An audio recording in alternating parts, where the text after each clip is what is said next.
From a young age, we are taught not to take candy from a stranger, but what happens when the stranger is no longer using tricks and instead using force?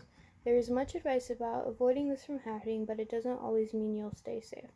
One current story of a girl doing everything right but still being kidnapped off the street and murdered is the story of Sarah Everard. Though this happened in London, Sarah could possibly be any one of us, and it is important to figure out why this happened. I've researched the story detailing her disappearance through many sources, and using the many different news sources, I will help differentiate between fact, opinion, and bias of the coverage of her story. First, let me explain the Sarah Everard case facts. Sarah Everard, who was 33, went missing on March 3, 2021, after leaving a friend's house in South London at 9 p.m. The walk home should have lasted 15 minutes, and the last known footage of her alive was taken from a private doorbell-type camera showing her walking alone in the right direction towards her home, according to the Independent article posted on March 18, 2021. Her body was found 50 miles away in Kent. Remains were recovered on March 10th, and then on March 12th, the identification that it was Sarah Everard was made. A quote by Assistant Commissioner Nick F. Grave stated, "The body has now been recovered and formal identification procedure has now been undertaken. I can now confirm that this is the body of Sarah Everard." In the article, "What Happened to Sarah Everard, the London Woman Whose Death Prompted a Safety Debate in the UK," published by the Wall Street Journal, also stated that she went missing on March 3rd, and the remains were identified as her on March 12th. Not only is Sarah Everard's murder sparked fear throughout London, but people also believe it is even worse due to who the suspect was arrested and that was charged with her murder. The Independent article stated on March 9th an arrest was made of a 48-year-old police officer with connections to her disappearance, then later charged with her murder. This man was a serving Metropolitan Police officer in the force's Parliamentary and Diplomatic Protection Command.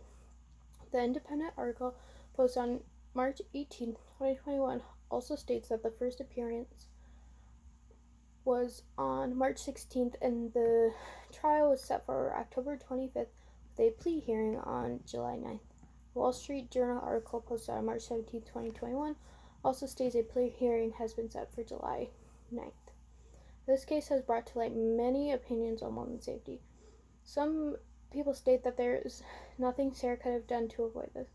The opinion piece written by Sabrina Mahali on March 16, 2021, posted on the Washington Post, states Everard was walking home on a well-lit street on the phone with her boyfriend and in bright clothing, but she's still kidnapped and allegedly killed by a police officer. Mahai is presenting the fact that Sarah Everard took every precaution she had been taught to take for safety precautions. This is corroborated by the article written by the Independent on March 18th and the Mercury News article posted on March 15, 2021, that Sarah did talk with her boyfriend on the walk home and was wearing bright colors. Mahai also talked about the situations aimed at helping women stay safe and how they don't address the underlying problem. She states, we have taken the burden of the pain and death caused by violent men and placed it on the victim's woman. It is still up to us to prevent being attacked.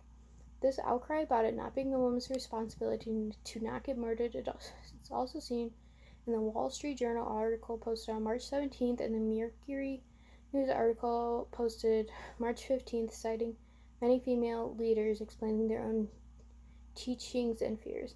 In the Mercury News article, it stated that the Metropolitan Police even advised women near the spot to stay at home, angering women who should not have to give up their freedom.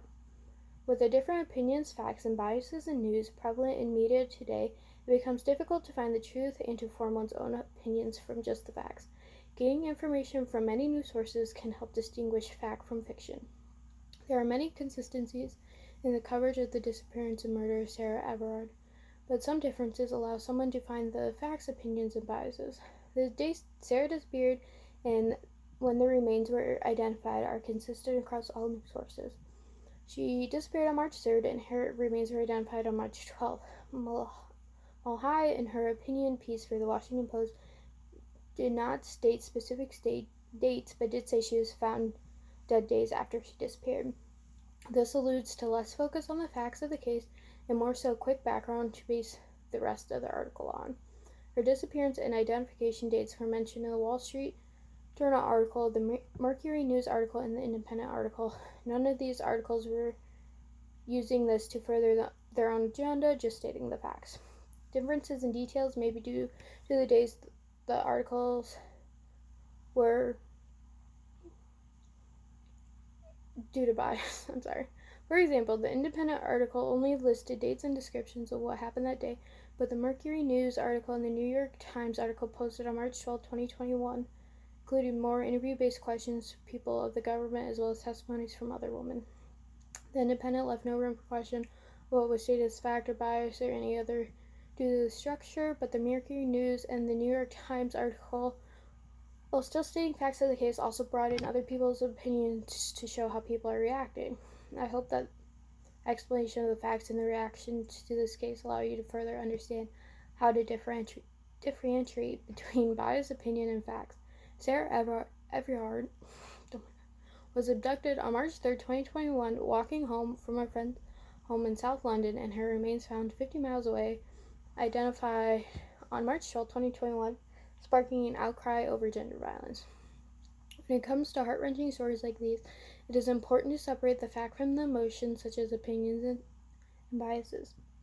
Though we see varying responses to the tragedy that was Sarah's murder, it really does shed light on the disparities women face that men don't, and hopefully the conversation to address these problems doesn't die down long enough for it not to matter until the next woman gets murdered.